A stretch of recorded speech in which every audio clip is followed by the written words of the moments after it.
Yeah, I think I've forgotten. Just 1 second. I I think don't know I, what I was gonna say.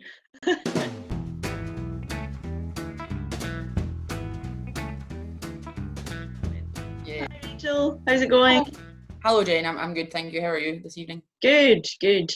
Ready for Good. some tasting? Yes, yes. What are we trying tonight? I think we should try the Deanston. Oh, cool. That's a really appropriate dram in some ways for us. Yes.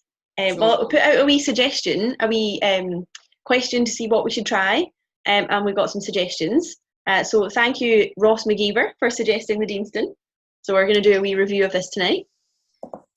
um, yeah, thank you, Ross. That was a really good suggestion. So we actually first met working at Deanston Distillery. We did. Um, and Deanston was my first journey into whiskies, apart from stealing some from my dad's cupboard that I put in a Ribena bottle with a lot of other alcohol.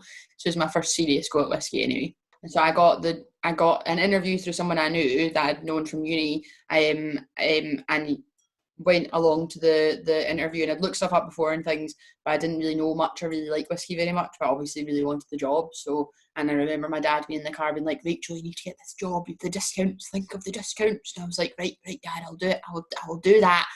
Um, and I had the interview and it all went really, really well. They asked me what my favourite whiskey was, and my dad had briefed me saying, say it's Bunnahabhain 18, and they also owned that company. So I was like, aye, it's Bunnahabhain 18. And they were like, oh, we own that company. I was like, oh, cracking, fantastic. So I got the job. So that's, I developed a taste for whiskey while I was there, as opposed to, as I lied in the interview and said that I loved it, which I did not at the time. Sorry. I didn't have to lie in my interview because I was already a fan. I was already working there, wasn't I, when you started, I think? You'd been working there for a bit, and then you were away for a bit, and then you came Oh, back. and then I came back just after you'd started, I think, yeah. And so Deanston 12, I think Deanston didn't used to actually have like the best reputation, but it's been going like from strength to strength in recent years. Yeah, it And was mostly for blending. So it yeah, was, and I think its flavour really suits that actually. It's kind of easily blendable. totally, totally.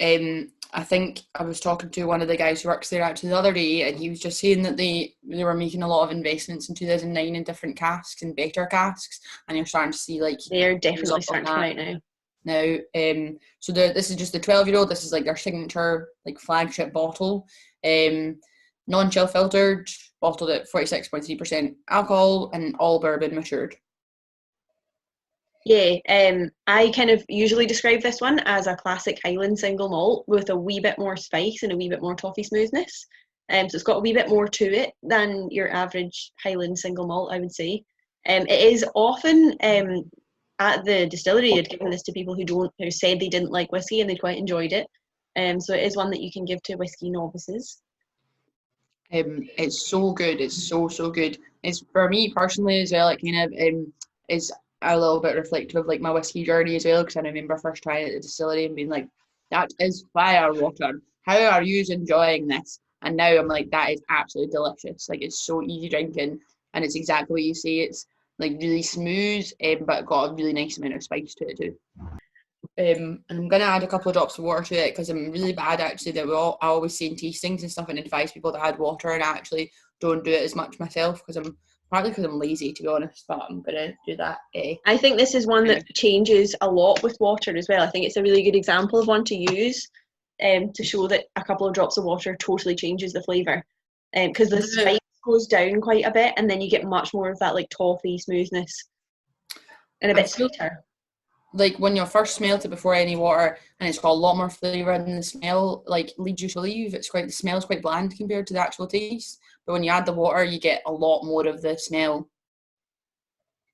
Yeah, so on the taste, initially I was getting really, really malty, which wasn't coming through in the smell, but now I've added water that's coming through in the smell as well. Like you can smell the malted barley, like as if you're in the mill room. I've got more spice for me on the smell, and now that I've tasted it, it's actually got a bit more of a leathery flavour at the back that I hadn't got before the water, which I'm not actually as fond of, to be honest. I think I would probably prefer that neat. Not Um, getting that, not getting the leathery with this one. I'm getting definitely the malty and the cereally flavours, and a bit Mm. more like burnt toffee maybe. Oh, it's really nice. I really, Yeah, really like this as well. I think it's one that I kind of, because I was around it so much at the distillery and just have it on all the shelves and everything, you think, oh, it's just Deanston, it's just the whiskey, it's just run of the mill. But then when you go back and try it again, it really is amazing. It's a really, really good whiskey. It's quite a new distillery. It only set up, was it 1960 something? 1966, yeah. So the cotton mill closed in 1965, and they turned it round in 9 months. It's like unheard of now. It'd be like years now. They turned it round in 9 months into a distillery. But it went from like a workforce of like 400 or something down to 12 or something. That's crazy. That's crazy. So like the mill basically employed the whole village for a period of time. And me and Jen have both had experience in Deanston. They used to do a Halloween tour that we'd all avoid doing because you didn't want to do the Halloween tour. So it'd be an extra extended bit of the tour. And me and Jen, because we're small ladies, were both tasked with the task of being a ghost from the ghost child who had died. And obviously, yeah, it's not very convincing. We're quite small, but we don't look like children. Christ. Well.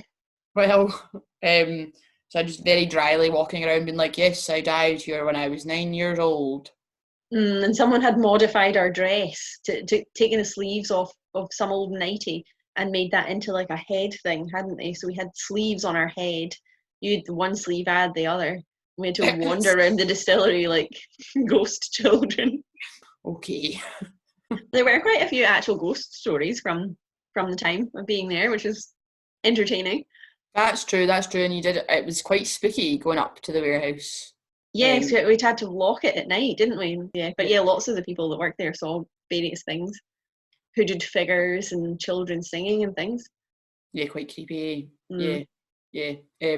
Really cool place, so definitely recommend going a tour there if you're in the area. It's a really cool distillery. They've got an open top mash tun, one of the few distilleries that still has an open top mash tun, so you can see the barley all being turned around and stuff. But if you're at Deanston, come and see us in Doon.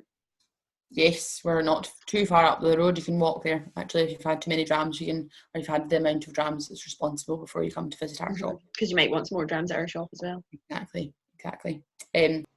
Cool, awesome. Cheers. Thanks for joining us. Yeah, cheers. Thank you for joining us. Cheers. One of my favourite drams.